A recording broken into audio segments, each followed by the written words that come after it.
19 mars dernier, en la solennité de Saint-Joseph, nous avons inauguré cette année dédiée à la famille, voulue par donc le pape François et par l'Église, une année qui vient rejoindre celle déjà initiée en décembre dernier en l'honneur de Saint-Joseph. De Saint-Joseph que nous allons alors pouvoir, contempler, méditer là lors de ces différentes rencontres auxquelles nous vous convions tous les 19 du mois. Chaque mois, le 19, sera proposée une méditation et sur Saint-Joseph et sur la famille.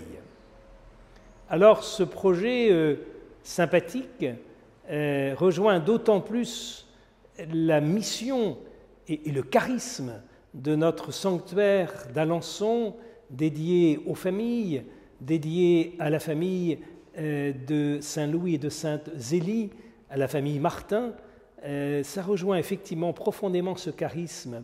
Et alors nous vous invitons à vivre cette démarche avec Saint-Joseph au service des familles, à la lumière, à l'itinéraire que peut-être notre sanctuaire peut vous offrir.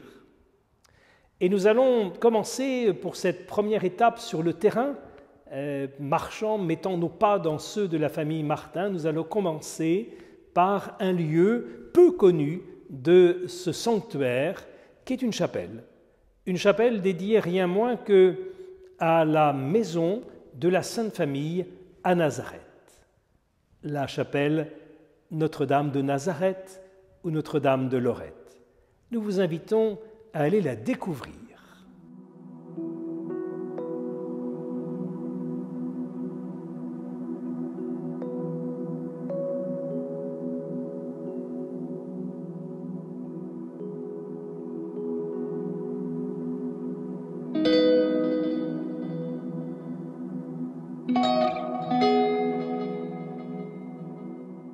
Évoquer cette chapelle Notre-Dame de Nazareth ou de Lorette, c'est rejoindre de très très près nos amis Saint-Louis et Sainte-Zélie sur le parcours de leur vie.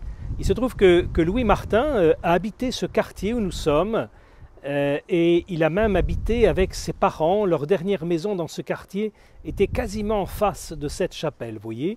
Et donc nous avons effectivement longé tout à l'heure la façade de cette jolie petite chapelle dédiée donc à la maison de la Sainte Famille en Palestine. Vous avez vu cet hémicycle gracieux qui est là pour accueillir les pèlerins et nous allons tout à l'heure entrer dans cette chapelle pour la découvrir.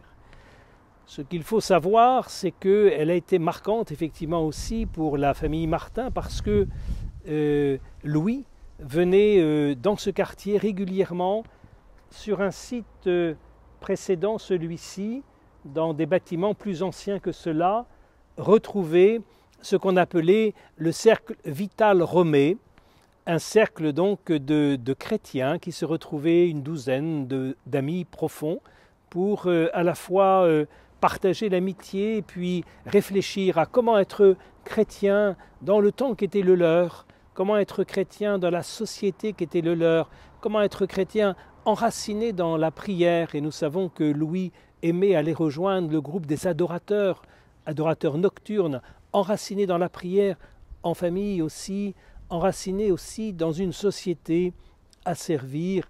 Et là, dans ce cercle vital, on essayait de voir quel remède apporter aux grandes souffrances et inégalités de ce temps. Louis alors rejoignait la conférence de Saint Vincent de Paul pour venir au devant et au secours des plus démunis.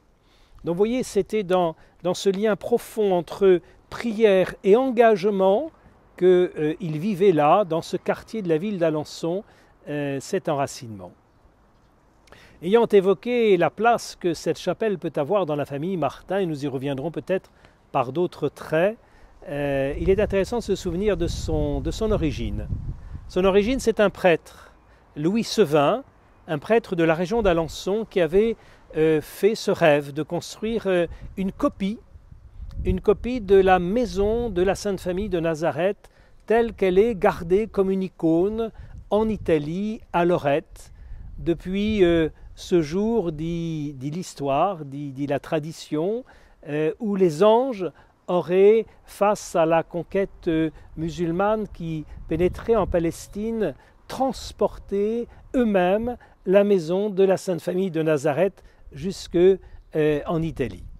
Alors, sont les anges qui ont transporté cette maison, ou plus exactement peut-être la famille De Angelis, le nom était prédestiné, qui aurait contribué à ce transfert de ces pierres, de cette maison de Nazareth. Là, on ne le sait pas. Les anges, évidemment, parlent, mais la famille De Angelis aussi peut aussi nous dire quelque chose des médiations humaines dans l'histoire du salut. Toujours est-il qu'il en est une douzaine en France de copies de cette demeure, de cette maison de la Sainte Famille, et peut-être que celle d'Alençon est une des plus belles, en ce sens qu'elle est une des mieux conservées. Et là, vous le remarquez peut-être, une pierre très rouge, parce que les constructeurs voulaient évoquer cette pierre de Palestine, quartzite ferrugineux, qui a servi à construire donc ce qui n'est rien moins qu'une maison devenue chapelle, et nous la découvrirons tout à l'heure de l'intérieur. Il est beau de penser que dans l'esprit de ces fondateurs de cette chapelle, c'est bien dans le quotidien de la vie à Nazareth, telle que la famille de Jésus avait pu s'enraciner, surtout du côté de la Vierge Marie. C'est là, parmi d'autres maisons qu'ils habitaient, qu'ils partageaient la vie d'un quartier, la vie d'un village, comme ici cette petite chapelle partage maintenant la vie de ce quartier de Montsort, à l'entrée de la ville d'Alençon, quand on vient du sud, quand on vient d'Espagne, quand on vient de Bordeaux, de Tours, du Mans, on pénètre à Alençon par cette rue honorée de cette chapelle évoquant le quotidien, le Nazareth de nos vies.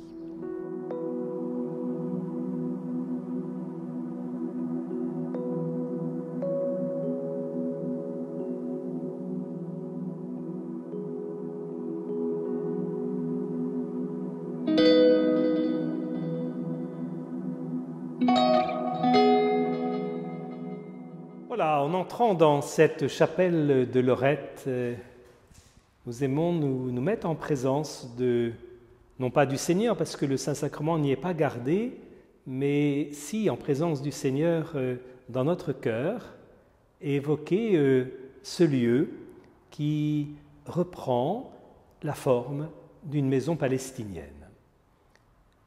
C'est donc une grande salle commune où on peut imaginer que la famille, les amis, le voisinage de la famille, de la Sainte Famille de Nazareth se retrouvaient. Aujourd'hui, dans cette demeure, a été construit un autel avec un rétable. À travers le rétable, on aperçoit peut-être dans l'ombre un peu une statue de la Vierge Marie qui est là en l'honneur de Marie de Nazareth.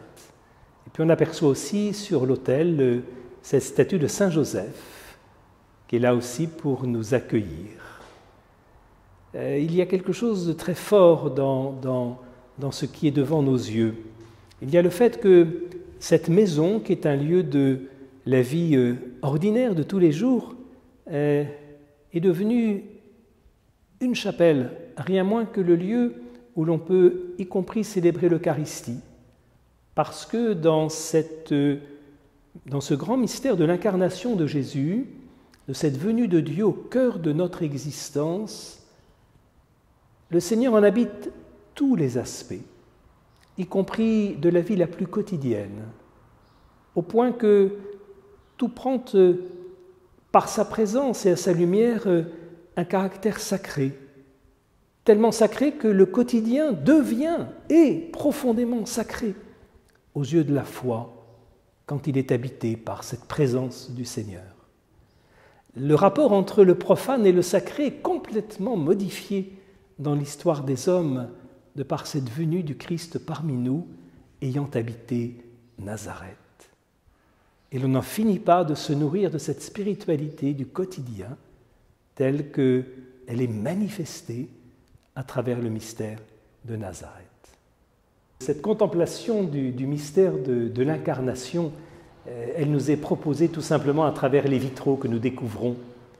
J'aimerais avec vous m'arrêter sur les 2 vitraux de la partie haute.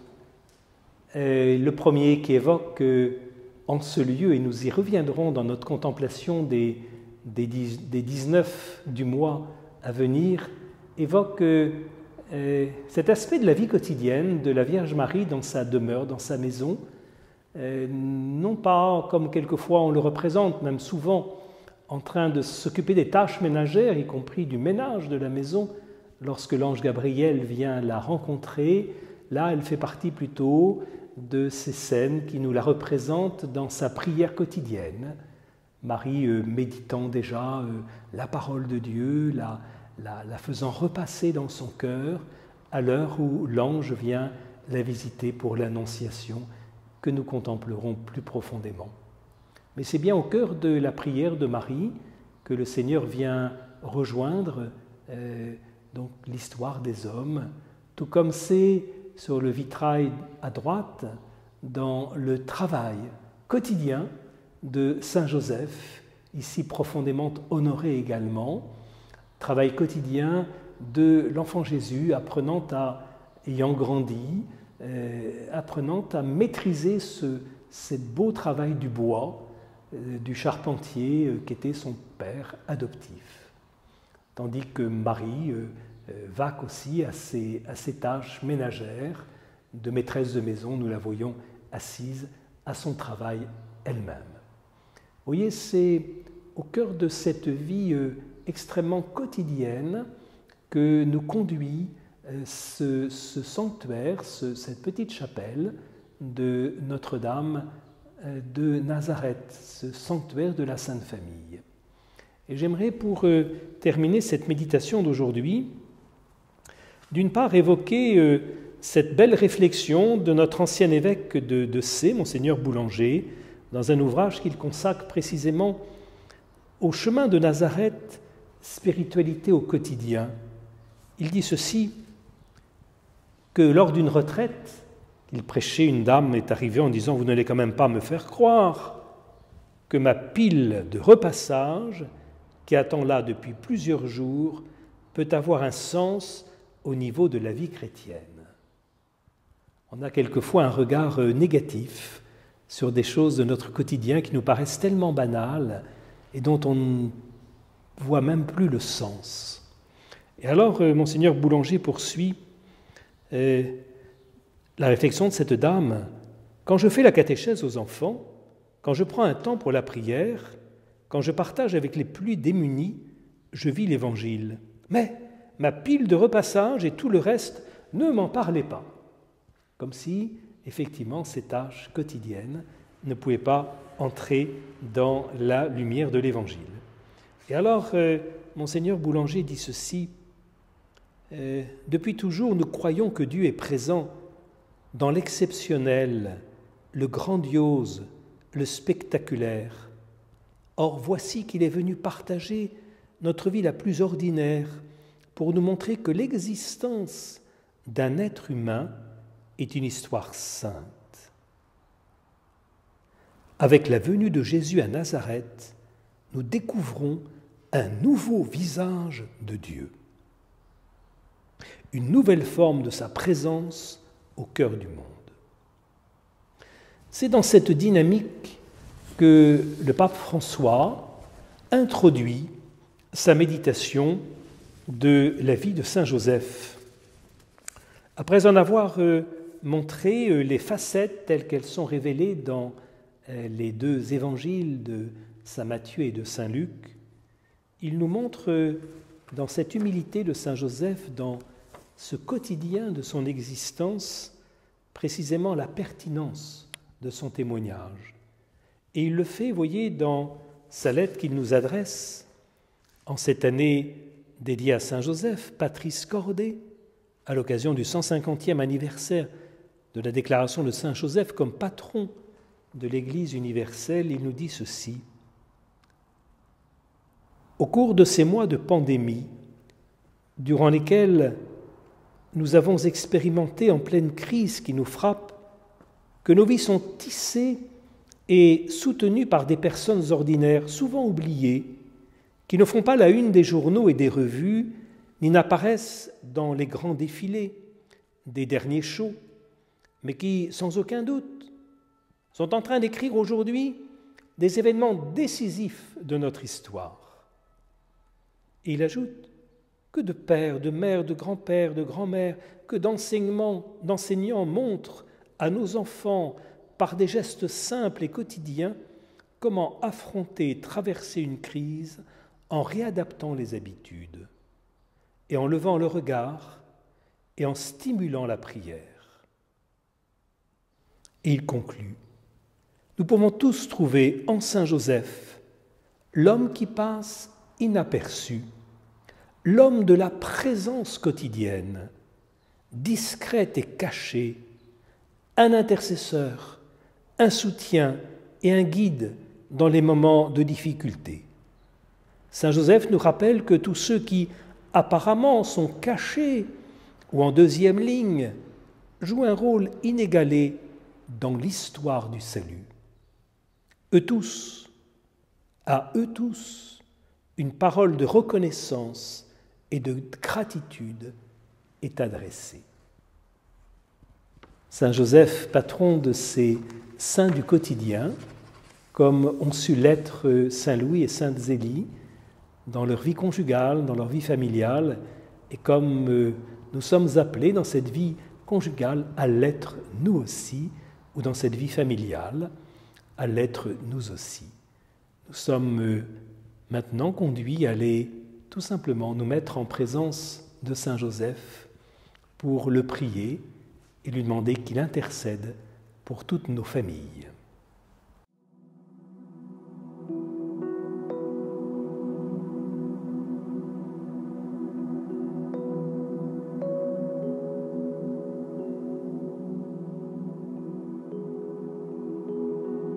Nous sommes habitués à nous adresser à la Vierge Marie dans cette salutation évangélique du « Je vous salue Marie », et nous savons que l'Église aussi a porté cette salutation en l'honneur de Saint Joseph, car lui aussi a connu cette visite de Dieu dans son existence.